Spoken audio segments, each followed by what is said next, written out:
जय हिंद दोस्तों, मैं Ashok Chaudhary Oxford career centre defence academy के ऑनलाइन प्लेटफॉर्म पर आपका हार्दिक स्वागत करता हूं। दोस्तों, आज हम जियोग्राफी के कुछ महत्वपूर्ण प्रश्नों के ऊपर चर्चा करेंगे। दोस्तों, आज का जो पहला प्रश्न है वो है, भारत या इंडिया शब्द सर्वप्रथम प्रदान किया। अपने भारत देश को भारत या इंडिया शब्द सर्वप्रथम किसके द्वारा प्रदान किया गया? ए ऑप्शन है आर्य जाति, बी ऑप्शन है अरबियों के द्वारा, सी ऑप्शन है ईरानियों के द्वारा और डी ऑप्शन है यूनानियों के द्वारा। तो दोस्तों, अपने भारत देश को भारत या इंडिया नाम से सर्वप्रथम संबोधित किया गया है यूनानियों के द्वारा। यूनानी जाति के लोगों ने सर्वप्रथम भारत के लिए भारत या इंडिया शब्द का प्रयोग किया है। दोस्तों, हिंदुस्तान की बात की जाए, हिंदुस्तान जो शब्द दिया गया है, हिंदुस्तान जो शब्द दिया गया है वो ईरानी जाति के द्वारा दिया गया है और भारत में सर्वप्रथम आने वाली जो जाति थी वो आर्य जाति थी। अगले प्रश्न की बात करते हैं। अगला प्रश्न है प्रश्न नंबर 2। विश्व में भारत देश की स्थिति है उत्तरी दक्षिणी गोलार्ध में, दक्षिणी पश्चिमी गोलार्ध में, उत्तर पूर्वी गोलार्ध में, दक्षिणी पूर्वी गोलार्ध में।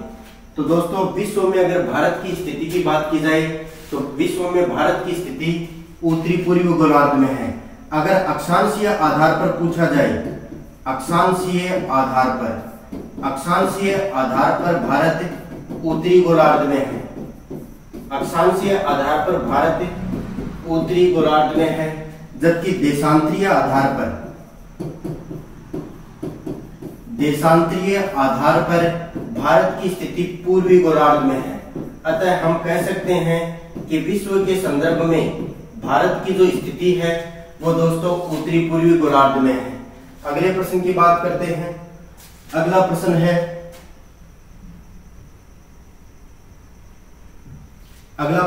प्रश्न नंबर 3। प्रश्न नंबर 3 है, भारत का क्षेत्रफल की दृष्टि से विश्व में स्थान है।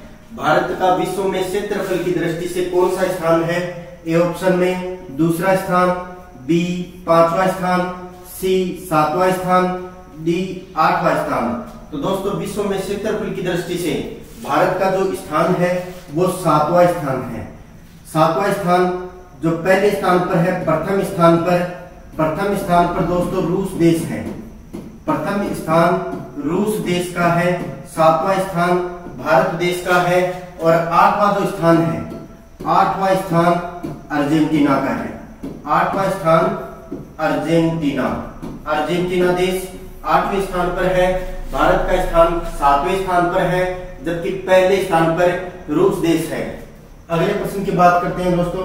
प्रश्न नंबर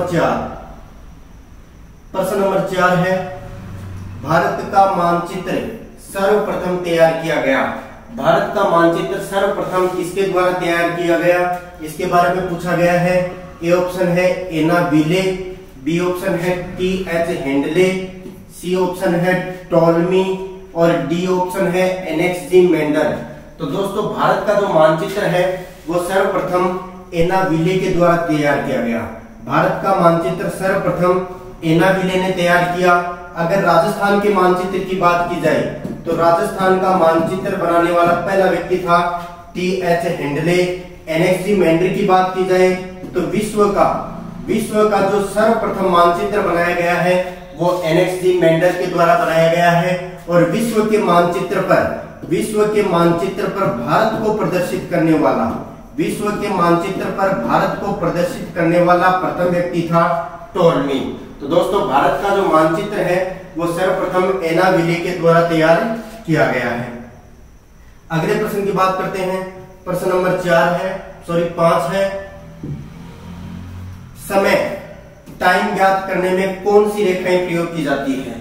दोस्तों, 2 प्रकार की रेखाएं होती हैं, अक्षांश रेखाएं और देशांतर रेखाएं। इनमें से हमारे को बताना है कि समय ज्ञात करने के लिए, टाइम ज्ञात करने के लिए कौन सी रेखाएं प्रयोग की जाती हैं। ए ऑप्शन में अक्षांश रेखाएं, बी ऑप्शन में मानक रेखाएं, सी ऑप्शन में देशांतर रेखाएं और डी ऑप्शन में उपरोक्त सभी। तो दोस्तों, टाइम या समय ज्ञात करने के लिए जो रेखाएं प्रयोग की जाती हैं उन रेखाओं को कहा जाता है देशांतर रेखाएं। अक्षांश रेखाओं की बात करें तो विश्व में किसी भी देश के किसी क्षेत्र विशेष की स्थिति, विस्तार, जलवायु और मौसम का अध्ययन करने के लिए दोस्तों अक्षांश रेखाओं का प्रयोग किया जाता है, जबकि समय ज्ञात करने में सदैव देशांतर रेखाओं का प्रयोग किया जाता है। अगले प्रश्न की बात करें, प्रश्न नंबर 6। प्रश्न नंबर 6 है ग्लोब पर कुल अक्षांश रेखाएं होती हैं 181 रेखाएं, 179 179 रेखाएं, 360 रेखाएं, 180 रेखाएं। तो दोस्तों ग्लोब पर जो कुल अक्षांश रेखाओं की जो संख्या है वो है 179, अर्थात 179 अक्षांश कुल रेखाएं होती हैं। दोस्तों अक्षांश बिंदुओं की बात की जाए, अक्षांश बिंदु, तो दोस्तों ग्लोब पर जो कुल अक्षांश बिंदु होते हैं उनकी संख्या होती है 181, जबकि अक्षांश जो रेखाएं होती हैं, अक्षांश रेखाओं की कुल संख्या 179 होती है। देशांतरों की बात की जाए तो ग्लोब पर जो कुल देशांतर रेखाएं हैं, ग्लोब पर कुल देशांतर रेखाओं की संख्या 360 होती है, अर्थात अक्षांश बिंदु 181 होते हैं, जबकि अक्षांश जो रेखाएं होती हैं वो 179 या 179 होती हैं। अगले प्रश्न की बात करें, प्रश्न नंबर 7 है पृथ्वी पर प्रति 165 मीटर की ऊंचाई पर जाने पर निम्न परिवर्तन होता है। तो दोस्तों पृथ्वी पर 165 मीटर की, पृथ्वी के धरातल से जैसे ही अपन 165 मीटर की ऊंचाई पर जाते हैं तो तापमान में क्या परिवर्तन होता है? ए ऑप्शन है तापमान में वृद्धि होती है, बी ऑप्शन तापमान में कमी होती है, सी ऑप्शन तापमान स्थिर रहता है, डी ऑप्शन उपरोक्त सभी। तो दोस्तों जैसे जैसे धरातल से ऊंचाई की ओर बढ़ते हैं उस समय तापमान में सदैव कमी होती है, तो तापमान में कमी होती है। और दोस्तों प्रति 165 मीटर की ऊंचाई पर, प्रति 165 मीटर की ऊंचाई पर 1 डिग्री सेल्सियस तापमान में कमी होती है, 1 डिग्री सेल्सियस तापमान में कमी होती है। इसी प्रकार दोस्तों बात की जाए तो तापमान और वायुदाब में सदैव विपरीत संबंध रहता है, तापमान एवं वायुदाब में सदैव विपरीत संबंध रहता है, अर्थात हम कह सकते हैं कि ऊंचाई पर जाने पर तापमान में कमी होती है लेकिन वायुदाब बढ़ता है। इसी प्रकार दोस्तों बात करें कि 1000 मीटर पर जाने पर 6.5 डिग्री सेल्सियस तापमान में कमी होती है, 6.5 डिग्री सेल्सियस तापमान में सदैव कमी होती है। अगले प्रश्न की बात करें, अगला प्रश्न है प्रश्न नंबर 8। प्रश्न नंबर 8 है ग्लोब पर कुल देशांतर रेखाएं होती हैं। इससे पहले दोस्तों हमने अक्षांश रेखाओं और अक्षांश बिंदुओं की बात कर ली थी। अब इस प्रश्न के माध्यम से हम ग्लोब पर कुल देशांतर रेखाओं की संख्या के बारे में पता करेंगे। ए ऑप्शन है 180, बी ऑप्शन है 181, सी ऑप्शन है 360, डी ऑप्शन है 320। तो दोस्तों ग्लोब पर जो कुल देशांतर रेखाएं होती हैं उन देशांतर रेखाओं की संख्या होती है 360। अगले प्रश्न की बात करें, प्रश्न नंबर 9 है। प्रश्न नंबर 9 विश्व के कुल क्षेत्रफल का भारत में प्रतिशत है। विश्व के कुल क्षेत्रफल का भारत में कितने प्रतिशत भाग है? ए ऑप्शन में 1%, बी ऑप्शन में 3.5%, सी ऑप्शन में 2.4% और डी ऑप्शन में 4.6%। तो दोस्तों इसका सही जवाब होगा 2.4। विश्व के कुल क्षेत्रफल का भारत में 2.4% है, जबकि समस्त भूमंडल का 0.57% भाग भारत में निवास करता है। अगर समस्त भूमंडल का पूछा जाए तो समस्त भूमंडल का 0.57% भाग भारत में निवास करता है, जबकि विश्व के कुल क्षेत्रफल का भारत में 2.4% भाग है। अगले प्रश्न की बात करें, प्रश्न नंबर 10 है भारत का मानक समय है, भारत का मानक समय किसे कहा, कितने डिग्री देशांतर को माना जाता है? ए ऑप्शन है 180 डिग्री देशांतर, बी ऑप्शन में है 80.5 डिग्री पूर्वी देशांतर, सी ऑप्शन है 82.5 डिग्री पूर्वी देशांतर और डी ऑप्शन है 0 डिग्री देशांतर। तो दोस्तों भारत का जो मानक समय है वो 82.5 डिग्री पूर्वी देशांतर को माना जाता है। अगले प्रश्न की बात करें, प्रश्न नंबर 11, भारत में कर्क रेखा गुजरती है, भारत में कर्क रेखा कितने राज्यों से गुजरती है? ए ऑप्शन में 5 राज्य, बी ऑप्शन में 8 राज्य, सी ऑप्शन में 9 राज्य और डी ऑप्शन में 17 राज्य। तो दोस्तों ये जो कर्क रेखा 23.5 डिग्री उत्तरी अक्षांश है वो भारत के 8 राज्यों से गुजरती है, भारत के 8 राज्यों से गुजरती है। कर्क रेखा की शुरुआत सबसे पहले दोस्तों गुजरात से होती है, गुजरात से राजस्थान, राजस्थान से मध्य प्रदेश, मध्य प्रदेश से छत्तीसगढ़, मध्य प्रदेश से छत्तीसगढ़,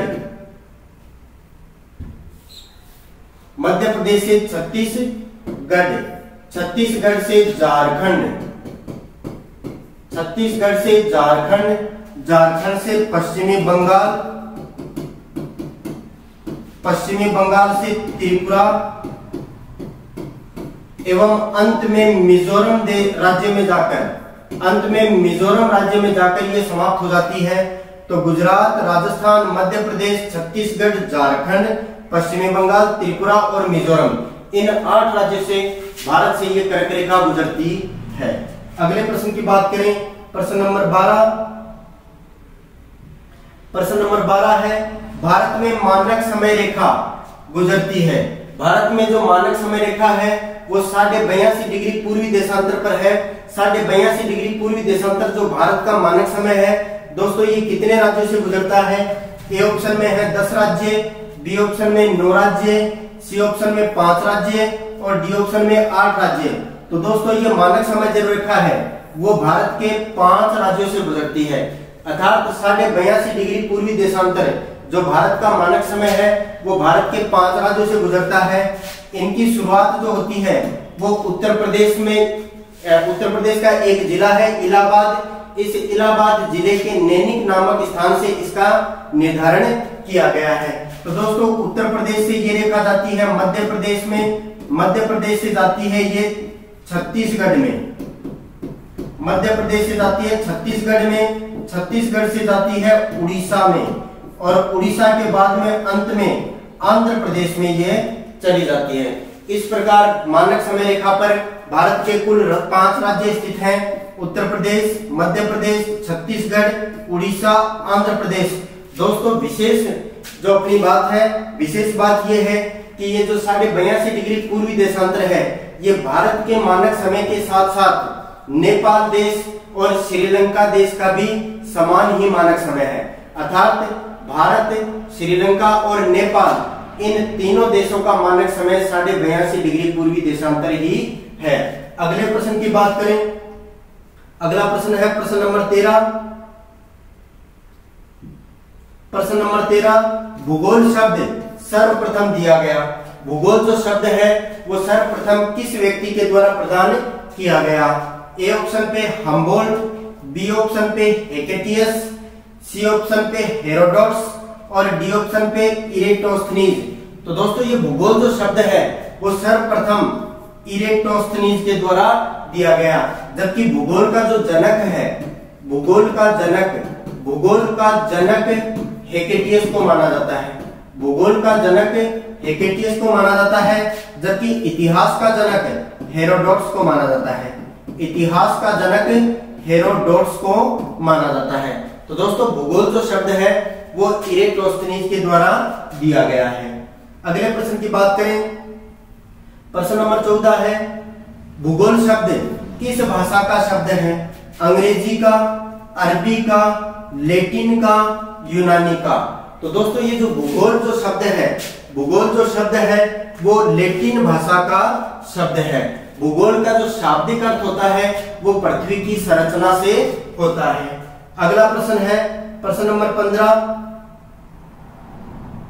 प्रश्न नंबर 15 है सूर्य का प्रकाश पृथ्वी तक पहुंच पाता है, अर्थात सूर्य का प्रकाश पृथ्वी तक कितने समय में पहुंच पाता है?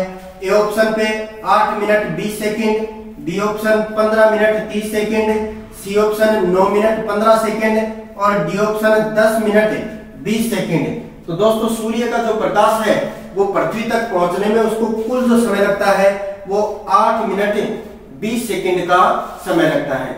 दोस्तों सूर्य का जो प्रकाश है वो पृथ्वी पर केवल 2 अरबवां भाग ही पहुंच पाता है।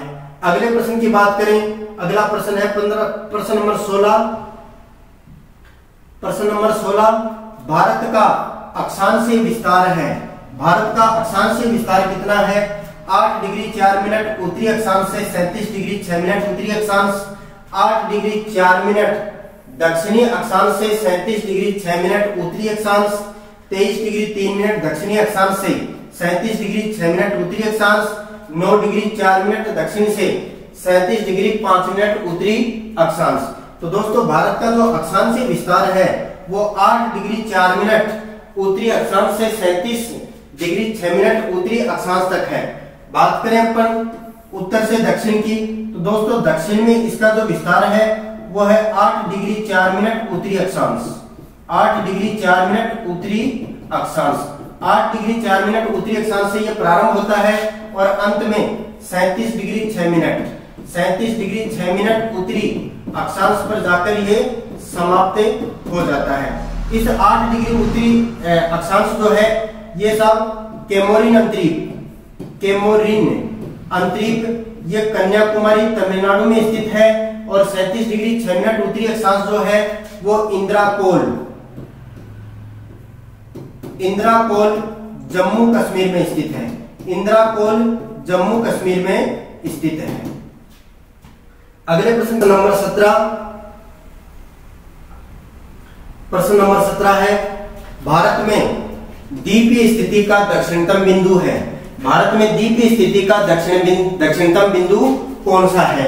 ए ऑप्शन पे है इंद्राकोल, बी ऑप्शन पे है इंदिरा पॉइंट, सी ऑप्शन पे है गौरमाता, डी ऑप्शन पर है किबुथु। तो दोस्तों भारत में द्वीपीय स्थिति का जो दक्षिणतम बिंदु है उस बिंदु का नाम है इंदिरा पॉइंट और ये इंदिरा पॉइंट अंडमान निकोबार द्वीप समूह में, अंडमान निकोबार, अंडमान निकोबार द्वीप समूह के ग्रेट निकोबार में स्थित है।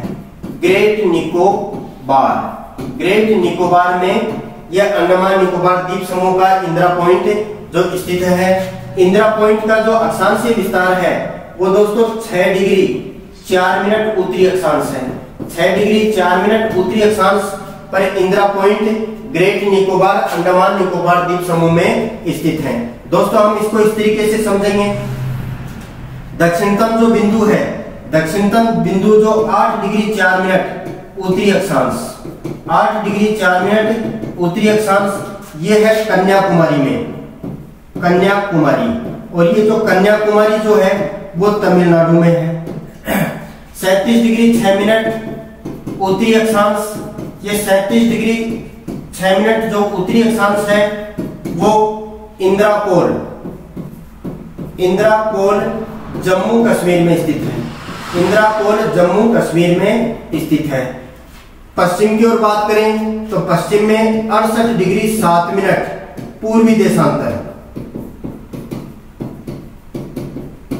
पूर्वी देशांतर स्थान का नाम है किबुथु, सॉरी गौरमाता,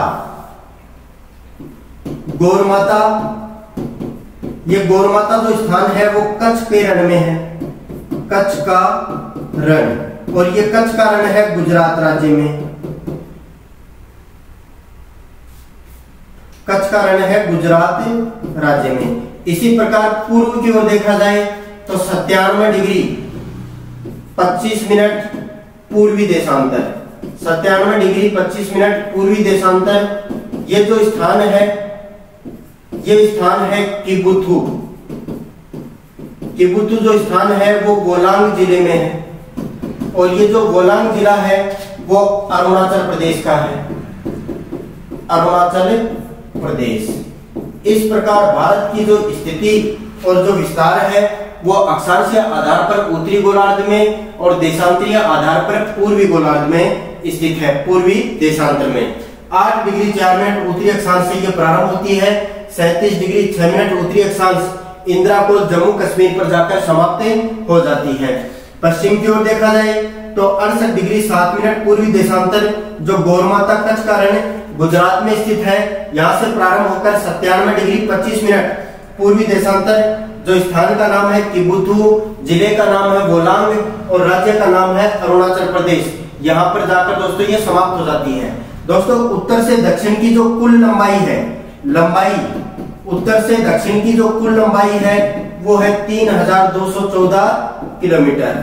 3214 किलोमीटर उत्तर से दक्षिण की लंबाई है, जबकि पश्चिम से जो पूर्व की जो लंबाई है, पश्चिम से जो पूर्व की लंबाई है वो है दोस्तों 2933 किलोमीटर। 2933 किलोमीटर पश्चिम से पूर्व तक की कुल लंबाई है, जबकि उत्तर से दक्षिण तक की जो कुल लंबाई है वो है 3214 किलोमीटर। धन्यवाद दोस्तों।